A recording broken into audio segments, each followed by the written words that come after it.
মার্কিন নৌবাহিনীর শক্তিশালী বেষ্টনী আর রাডারের কড়া নজরদারি সবকিছুকে বুড়ো আঙুল দেখিয়ে সমুদ্রের বুক চিরে এগিয়ে চলেছে এক বিশাল ছায়ামূর্তি। এটি কোনো ভুতুড়ে জাহাজ নয়, বরং 22 কোটি ডলার মূল্যের জ্বালানি তেল বোঝাই ইরানের এক দানবীয় সুপার ট্যাঙ্কার।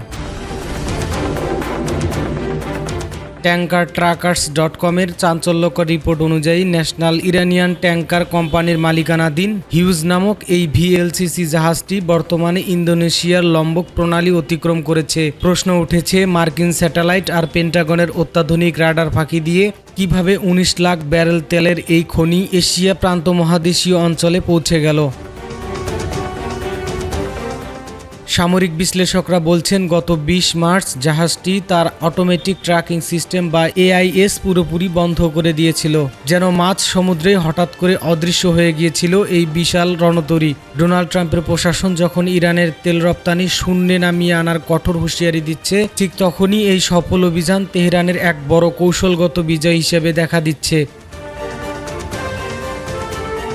এদিকে তেহরান আর ওয়াশিংটনের মধ্যে শুরু হয়েছে এক রুদ্ধশ্বাস অবরোধ যুদ্ধ। ইরান দাবি করেছে তাদের অন্তত 52টি জাহাজ বেষ্টনী ভেদ করে গন্তব্যে পৌঁছেছে। বিপরীতে মার্কিন প্রশাসনের দাবি তারা অন্তত 41টি জাহাজকে ফিরে যেতে বাধ্য করেছে।